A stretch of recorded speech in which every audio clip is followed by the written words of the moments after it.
Hello everyone, welcome back to this lecture series on engineering mechanics. In the previous lecture, we discussed the principles of concurrent forces in space, where forces act at a common point, but they are oriented in three dimensions. We learned how to represent forces using the direction cosines, the unit vectors, as well as the rectangular components. In today's lecture, we will focus on applications of these principles. Instead of deriving equations again, we will understand why these problems are important and what physical situations they represent, as well as what engineering insight each problem provides. See, most real life force systems are three dimensional, whereas they are not planar. So in such cases, the forces do not lie in a single plane, and hence ignoring one direction can lead to unsafe design. Therefore, the problems in this lecture demonstrate how space force analysis ensures structural safety and accuracy. Let us consider the first numerical problem. Here, a long cable AB is subjected to tension and we are asked to determine the X, Y and Z components of the force at the anchor as well as its directions. So this problem represents a typical cable or a guy wire system. Examples are power transmission lines, the suspension bridges, or even the communication towers. In such systems, the cable force acts along the cable length and the effect of the force on the support depends on its orientation in space. And this will help the engineers to design the anchors as well as the foundations to ensure that no components exceeds the allowable limits. This is what the concept as well as the key insight behind this numerical problem. Now take this problem. We have a cable AB is available in this direction. Right, it's a tripod system. We have a vertical pole is there, and this pole has been connected by means of three cables connected from the top of the tower, and it has been grounded at three different locations. The height of the tower is given as 56 meter. So here the cable has been subjected to, that cable AB alone has been given, it has been subjected to a tension of 3900 Newton. So either we need to assume the force from A to B or from B to A, and since that cable is in tension, the force will be acting away from the point of consideration. So the force already discussed, either it can be taken originated from A or it can be originated from B. But in this problem, they clearly given that we need to determine the X, Y and Z components of the force exerted by the cable on the anchor B, which means that we are going to take the forces originated at B and directed towards directed towards A. Now, here in this case, we have only one dimension, that is the 56 meter. The height is unknown, height of the tower, as well as the cable length is also known. AB is also being given as 65 meters. So this is 65 meter. But the position of the B, C as well as D, it's not been given in terms of dimension. Rather, it has been given in terms of orientation. So unlike the previous problems wherein we found out the coordinates of each point and then we found out the position vector and then calculate with the unit vector, finally ends up with the force vector, that may not be a possible case in these problems because we can't able to find the coordinates for the points B, C as well as D because those distance in the ground has not been given, whereas that inclination alone has been given. So in this case, we can go with the conventional approach, whatever we done in the previous lecture. So instead, what we are supposed to do is we need to resolve these forces about the coordinate axis. Then we can able to find out the components of the forces in all the three coordinate axes. Then it can be written in terms of vector. Right. So now let me consider a triangle because this force is an inclined force. I need to find the inclination of the force for which I'm going to consider this A, O as well as B as a triangle. Right, AOB as a triangle, in which the height of the tower is given, that is the AO distance is known 56 meter, and the length of the cable AB is also been given 65 meter. So this is also been known. Let me take this as a triangle in which angle can be found out, because two sides of the triangle is known. So let me calculate the angle with respect to the vertical, that is this angle can be found out.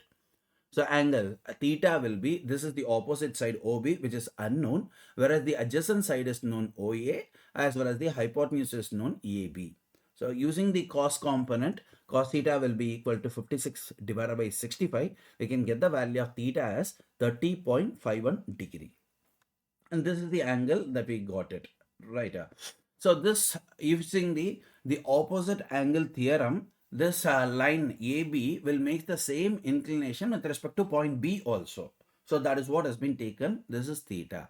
So if I am resolving this with respect to vertical, so vertical represents the y-axis.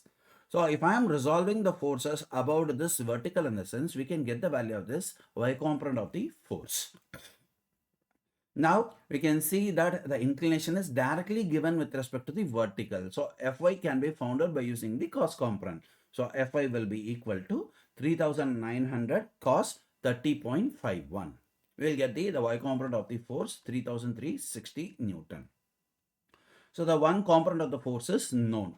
Let me go with the second component. So if I want to resolve this force with respect to vertical has been done. Now I'll be rotating with respect to horizontal, in the sense it will be going along with the one direction wherein it is not passing through any of the axes, because if I'm rotating in the sense, the force will be going in this direction. So this is going, the line of action is going in this direction, which is not passing through your z axis, or it is not passing through your x axis. So what we can try to do is resolving this one with respect to horizontal. Let me have that force as a horizontal component of the force rather than x component or the z component. So first let us calculate the horizontal component of the force, and we know this is with respect to vertical, the forces makes an inclination theta, in the sense with respect to horizontal, that angle will be 90 minus theta. Okay, so 90 minus theta. So let me resolve that force about the horizontal direction makes an inclination of 90 minus theta. Let that component be called as horizontal component of the force FH.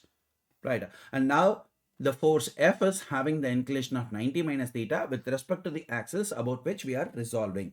So FH can be written as F into cos 90 minus theta itself. So that is what has been written here. So FH will be equal to F into cos 90 minus 30.51, that is the theta. So F is known, that is 3900. Substituting that value, we can get the horizontal component of the force.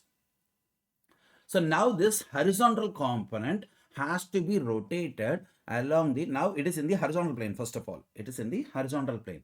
So in the horizontal plane only, we have the x as well as the z axes are available. So let me rotate this force about the coordinate axis. So if I am rotating in this direction, in the sense, the force will be acting like this. The force will be acting like this. This is along the x direction and makes an angle of 20 degree directly. So x component can be found out by rotating the horizontal component of the force about the x axis, which comes as fx will be equal to fh into cos 20, because the angle is directly given. Now, on the other hand, if I want to find out the z component in the sense, this force has to be rotated like this. This is the direction of the force. Now, this and this both are mutually perpendicular. X and Z are mutually perpendicular. And this is angle is 20 in the sense, this angle will be 90 minus theta, which comes around 70 degree. Right. So if I am rotating this FH about this axis in the sense, we can get the value of the Z component of the force, that is FH into cos 70 degree or otherwise sin 20 degree. Now, look at the direction of the force. It is going along the direction of the positive side. Along the direction of the positive side. So that will be the positive component. Whereas on the other hand, the x component is going in this direction. whereas the positive side is in this way. So x component will create a negative moment, negative magnitude of the force. So that's what you can see. I'm just rotating the force about the x-axis. You'll be getting the x component. So this is the angle 20 degree. So fx will be equal to fh into cos 20 degree. And since it is moving on towards the negative side of the x-axis, you'll be getting the value as negative. So minus fh cos 20 degree. Let me go with the other component, the z component. As I already mentioned that the force will be acting in this side. So by using the principle of superposition, I'm just drawing that force on this side because already it has been congested in this area. So I'm providing that the direction of the force in this side. Both will represent the same thing only. So the z component of the force will be acting along the positive side. Already we defined that angle will be 70 degree with respect to this, or otherwise we can take the sine 20. So that is what has been given. Fz can be found out by using the relation fh into sine 20 degree. That is what, again, I'm representing that one. So this is what is the z component rotating this force like this, right? And this is 90 minus 20 degree, right? Because with respect to x-axis, the angle is 20 degree. So x and z will make a total included angle of 90 degree. So this will be 90 minus 20 degree. So I'll get the z component of the force. So now we got the components of all the forces about the y, x as well as z. So our question is not ends up with only the components of the forces. In other words, we need to find the angles also with respect to all the three coordinate axes. And since these are known, we can use the relationship. For example, y component theta y, if I want to calculate means, so this is the f value. So we know theta y will be equal to cos inverse of fy by f. So in similar way, we can find the theta x as well as theta z. So that's what cos theta x will be equal to fx by f, from which theta x can be calculated as 118.49. And one more thing you need to see, that one is this fx is giving a negative value. So obviously you'll be getting more than 90 degree, which is an obtuse angle. Now cos theta y will be equal to fy by ef, which comes angle with a 30.51. And finally cos theta z will be getting fz by ef, which comes around the angle as 80 degree. So that's all with respect to this problem. We calculated the component of the forces as well as the component of the angles with respect to all the coordinate axes. Now let us move with the problem which involving a boom OA supported by two cables. The cables are AB as well as AC. Here the key condition is the resultant of the load as well as the cable forces must be directed along the boom OA. Let me read out the question. The boom OA carries a load P and is supported by two cables as shown. Knowing that the tension in the cable AB, this portion 183 Newton, and that the resultant of the load P and that of the forces exerted by this cable as well as this cable must be directed along OA. That's what has been given. The resultant of all these three forces will be directed along this OA. So determine the tension in the cable AC. This is what has been asked. So that's what here the main condition of this problem is the resultant of the load as well as the cable forces must be directed along the boom OA. So why this condition is important means this condition will implies that the boom is subjected to a pure axial forces, right? And there is no bending moment in the boom. So this is a very important design principle because in most engineering practice, members are preferably designed to carry axial forces alone.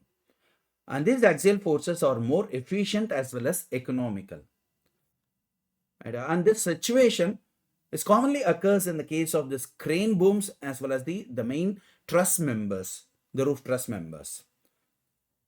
So this problem will teach us how these cable tensions can be adjusted and how the resultant force directions can be controlled. So by controlling the cable forces, we can control the direction of the resultant force as well as we can avoid the bending in the structural members. So this is what the concept as well as the engineering insights behind this numerical problem. Now let us solve this problem step by step manner. Right.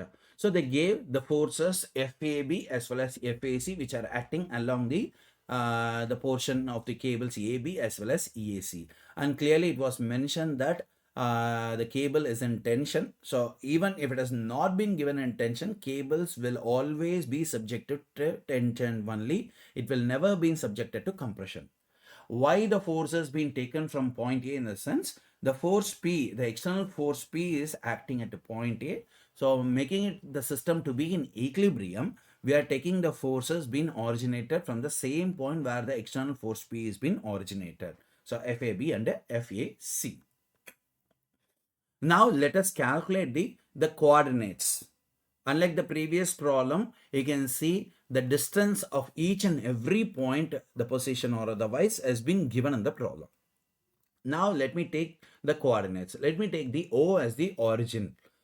It is having the coordinates 0, 0, 0. Why we are taking O as the originate in the sense, all the three axes, Y, Z as well as X, all three are concurrent at a point O.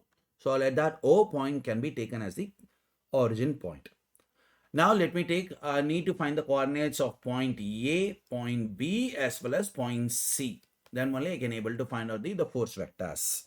Let me go with the point A. You can see that the point A is directly lying on the x-axis. Since it is directly lying on the x-axis, it will have only the x component or x coordinate, whereas the other coordinates will be 0. And the point A is lying on the positive side of the x-axis. So that value will comes positive value.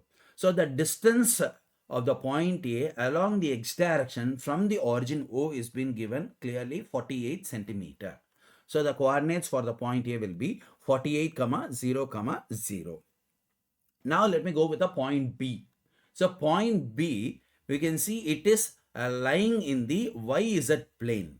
Since it is lying in the YZ plane, the x coordinate of the point B will be 0. It doesn't have coordinates with respect to x. So x coordinate of the point B will be 0.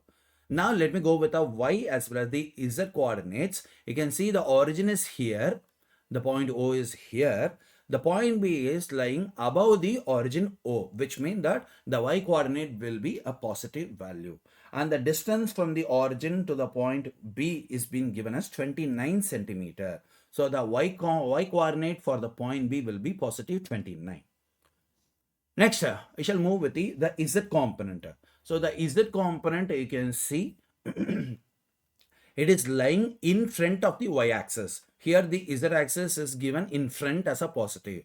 And again, your point B is also in front of the this side, in front of the y-axis. That is the origin. So the z coordinates for the point B will also be positive. So along that direction from the origin, the distance is being given as 24. So z coordinates for the point B will be 24. So the exact coordinate for the point B will be 0, 29, 24. And next, let us move with the point C. So point C, again, you can see it is lying in the YZ plane. So for this point C also, x coordinate will be 0. Now we shall move with the y and z coordinates. And again, similar to point B, point C is also lying above the origin O. In that case, the y coordinates for the point C will also be positive. So the vertical distance from the origin towards the point C from the origin is given as 25 centimeter. So the y coordinate for the point C will be 25 positive. Now regarding the z coordinate, along the z direction, the distance has been given from the origin as 36 centimeter. So that will be the coordinate for the point C along the z direction. But one thing is that the point C is not lying in front of the y-axis. That is the positive z-axis. Whereas the point C is lying behind the axis, the y-axis. That is behind the origin. in the z direction. So in that case, the point C will have a negative z coordinate. So that value will be 0, 25, minus 36. Now we got the coordinates for the point A, point B as well as point C. Now let me represent the forces FAB as well as FAC in terms of vector. So if you want to represent the force FAB as a vector in the sense, we know that the point B coordinate is known, point A coordinate is known, and the force is acting at A directed towards the point B. So first thing is that I need to find the position vector. How to find the position vector is, so it will be the coordinate for point B minus the coordinate of point A, because force is acting at A directed towards B. So it should be B minus A, right? Divided by its modulus. You will be getting the unit vector. This unit vector has to be multiplied with the scalar quantity of the force AB, that has been given 183. So if you are multiplying this one, you will be getting something I vector, something j vector, something k vector. In this way only the scalar component of the force can be converted in terms of vector. So let us start with the FAB vector. And one more thing, I forgot to tell this one, the resultant about the y as well as z directions are 0. So why it is being given as 0 in a sense, here clearly mentioned the resultant of the load P and that of the forces exerted at a point A by the two cables must be directed along OA, which means your resultant is acting in this direction only, either in this direction or in this direction. This is what the direction of the resultant, which means that the resultant is acting only in the x direction. So the components of the resultant about the y as well as the z directions will be 0. That's what has been given. The resultant about y as well as z directions are 0.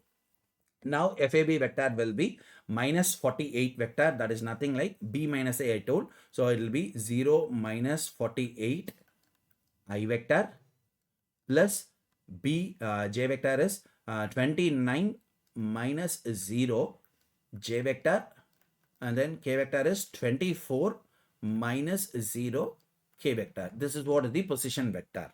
That's what has been written here. So minus 48 plus 29 plus 24 divided by its modulus, you'll be getting the unit vector. So whatever which is available within the bracket represents the unit vector.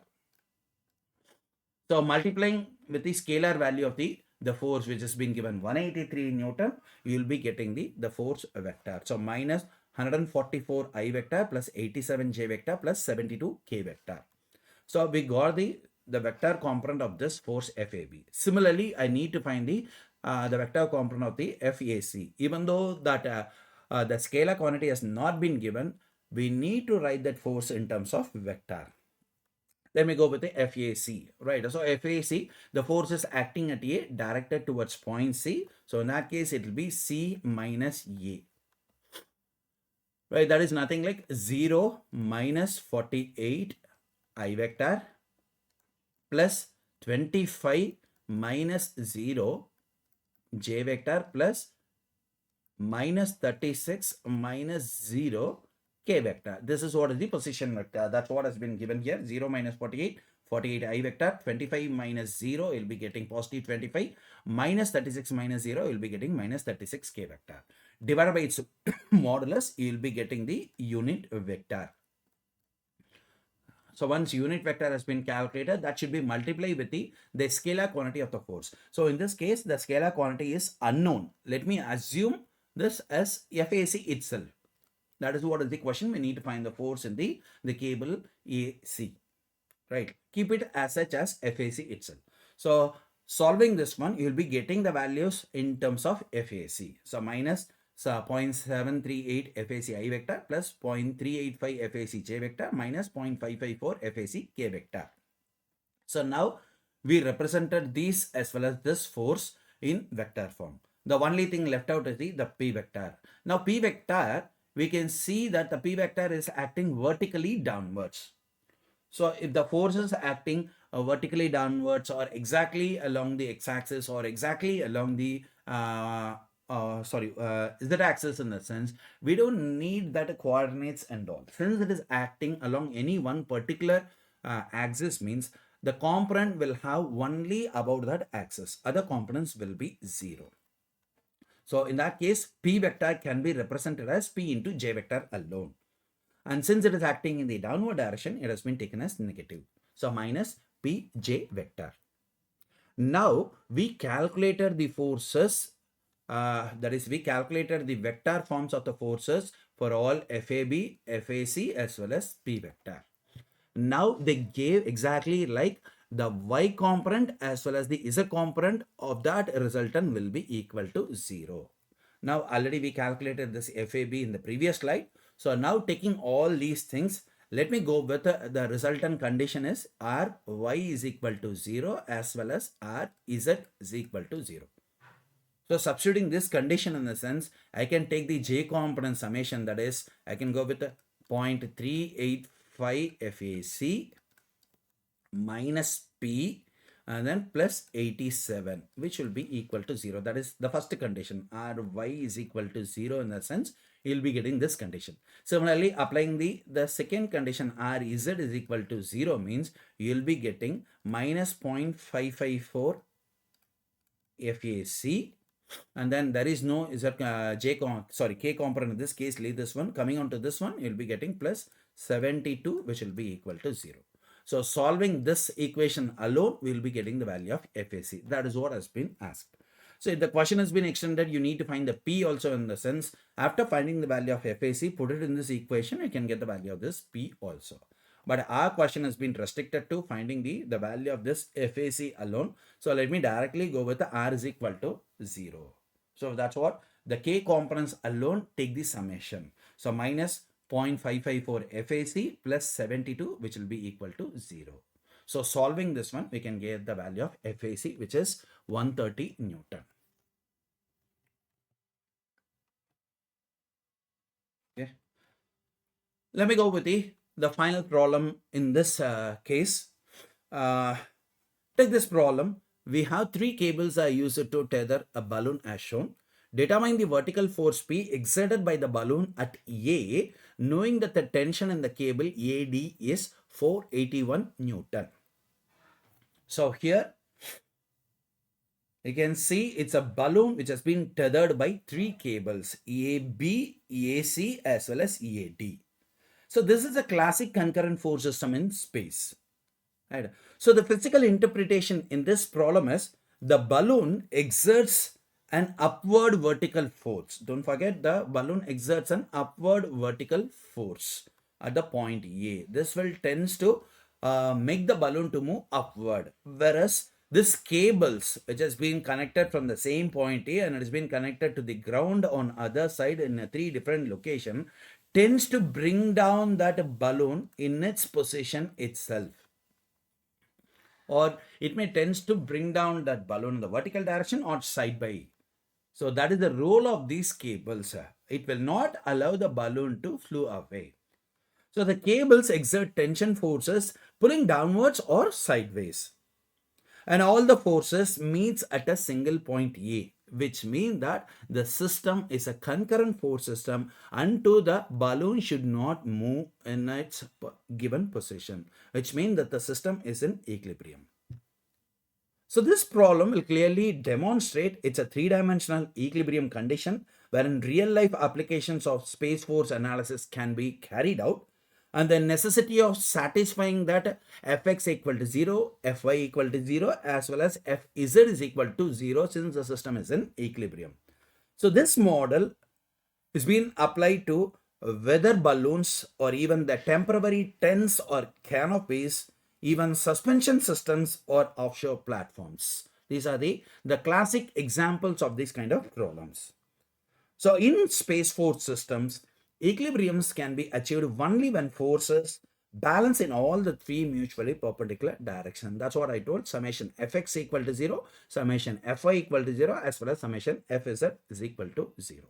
Now let us solve this problem numerically step by step. Right. So they gave the force has been, the uplift has been acting in the upward direction from the point A, let that be P, and the forces in the cable as FAB, FAC as well as FAD, and all are in tension. So it will be directed away from the concurrent point A. Now, since the position of all the points being given, so we are supposed to find the coordinates, then represent all the forces in a vector, then we can apply the equilibrium condition. This is what is the step-by-step procedure that we are going to follow in this problem. Now let us start with the coordinates. And you can see this is your y-axis, this is your x-axis, and this is your z-axis. So in that case, you can see all the three axes are concurrent at a point O. So point O can be treated as the origin. So O can be given with the coordinates 0, 0, 0. Now let us move with the point A.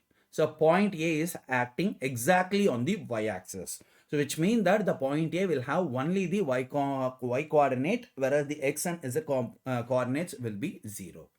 And you can see that the point A is lying above the origin O, which means that it will have a positive y value. And that value, y direction, is being given as 5.6 meter. So point A will have the coordinate 0, 5.6, 0. Now let us move with the point B. So point B, you can see it is lying on the x-axis itself. This point B is lying on the x-axis itself, which means that the point B will have only the x coordinate, whereas the y and z coordinates will be 0. And from the origin, you can see it is not lying on the positive side. This is the positive side. This is the positive side, whereas the point B is lying on the negative side of the x-axis, which means the B value, the x coordinate of the B point will have a negative value. So that value along that axis is being given as 4.2 meter. Therefore, B will have its coordinates as minus 4.2, 0, 0. Now let us move with the point C. So point C is lying in XZ plane. Okay, point B is lying in the XZ plane. So this value will, this point will have the y coordinate as 0. And in other words, you can see the point B, C, D, all three are lying on the ground, which means that the y coordinates of all these 3 points will be 0. Now for C, I need to find the x as well as the z coordinates alone. So this is the origin for the x coordinates, and this side only your C point is acting. That is the positive side of the x-axis. So that will be a positive value, and that value has been given as 2.4 meter. So x coordinate for the point C will be positive 2.4. Now let us find the z coordinate. So z coordinate will be acting along this direction. And you can see that is acting in the positive side again. This is the positive side of the z-axis. Your point is lying in the positive direction at the distance of 4.2 meter. So C coordinate will have, C point will have the coordinate as 2.4, 0, 4.2. All three will be positive. And the final point is the D. So D is lying on the z-axis itself. You can see it is acting on the z-axis itself. So it will have only the k coordinate, or z coordinate. The other x and y coordinates will be 0. And one more thing, you can see from the origin, this is the positive side, whereas the D is lying on the negative side, which means that the D will have the negative z coordinate. So that value along that axis has been given as 3.3 meter. Therefore, the D will have the coordinates as 0, 0, minus 3.3. So now we got the coordinates of all the points connected by means of these forces. And now let me represent the forces in the vector. And one more thing is that it is clear that the system is in equilibrium, which means that the resultant about the x, y as well as the z directions are 0. Now let me start with the force FAB. So FAB, in the sense, we know that FAB will be calculated in the vector in the sense it will be FAB, the scalar value, into B minus A. Okay, so B minus A divided by B minus A modulus we will be getting in terms of vector. And this one represents the unit vector again. And this is the scalar value of the force. Okay, so in this way only the FAC as well as FAD will be calculated. Let me start with the FAB. Right, so force is acting at A directed towards B. So the position vector will be calculated as B minus A. That is 4.2, that is minus 4.2, minus, what is that one, 0,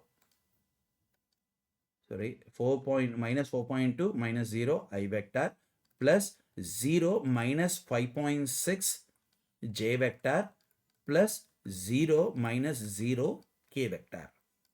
This is what is the position vector. That's what has been written here. So minus 4.2 minus 5.6 j. So divided by its modulus, you will be getting, this is your unit vector, and FAB is unknown.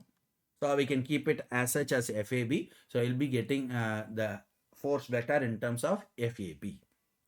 Now let us move with the FAC vector. So FAC vector, you can see the forces acting at A directed towards a point C. So in that case, it will be C minus A, which is nothing like 2.4 minus 0 I vector, and then plus 0 minus 5.6 j vector, and then plus 4.2 minus 0 k vector. In this way only the position vector will be calculated. This is 2.4 I vector minus 5.6 j vector and then 4.2 k vector. Divided by its modulus, you will be getting the unit vector within the bracket, multiplying with the scalar value of the force, which is also an unknown. You will be getting the force vector. Let me get the force vector in terms of FAC itself. Right. And then finally, we'll go with the FAD vector.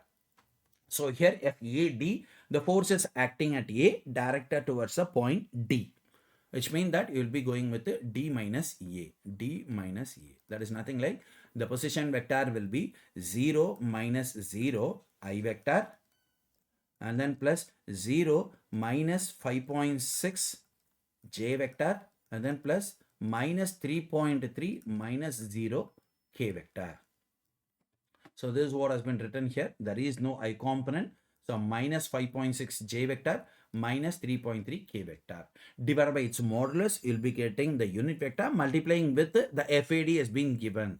Here they given the tension in the cable AD is 481 Newton. So multiplying with the scalar value of the force, you will be getting the force vector. Right. So now we got all the three forces in terms of vector. So only thing left out is the P. So we know that the P is acting exactly along the y-axis. So it will have only the y coordinates. Other coordinates will be 0. So we don't need the coordinates for finding out the vector form of this P, since it is acting along its coordinate axis. Until it is acting above, so it will have only the positive value. So it can be written as P vector will be equal to P into J vector. That's what has been given here. So P vector will be equal to P into J vector. Now we got the forces vectors of all the four. So that they are given that the resultant about x, y as well as z directions are 0, which means that sum up all these things, the I components, that is, let me write it here. We'll have the first equation as f or x equal to 0 or fx equal to 0, in the sense you'll be getting minus 0.6 FAB, adding all the I vectors, minus 0.6 FAB, then plus 0.32 FAC, and then here we don't have any I vector, and here also we don't have any I vector. Let this be 0. This is the first equation. Similarly, I'm going with the Ry equal to 0, in the sense adding all the j components, that is minus 0.8 FAB, and then minus here j vector is minus 0.76 FAC. Here we have the value is being given. So minus 414.4, and this one is plus P. You will be getting 0. Right. And finally, I'll write it here. Our Z is equal to 0. So summing up all the K components, here there is no K components. Coming on to this one, we are having 0.57 FAC. And then here we have minus 244.2, and here we don't have any K, which will be equal to 0. So now we wrote all the three equilibrium equations. Right. So we have FAB, FAC, P are the three unknowns. We have three simultaneous equations. Solving these three simultaneous equations, we can get the three unknowns. Or even simplified is, we can simply solve this equation alone, we can get the value of FAC. So substituting the value of FAC in this equation, we can get the value of FAB, and substituting the value of FAB and FAC in this equation, we can get the value of P. That's what has been done here. Right. So fx equal to 0, we got this equation. Similarly, fi equal to 0 as well as fz is equal to 0. So solving these three equations, we'll get the forces in all the three components. That is the cable AB, cable AC, as well as the uplift pressure given by the balloon in the upward direction. Sorry. Again, this is a classic example of a equilibrium of a concurrent forces in space system. Right. So in the next lecture, we'll move on further to the non-concurrent forces in space concepts and applying these concepts in real-world applications. Thank you.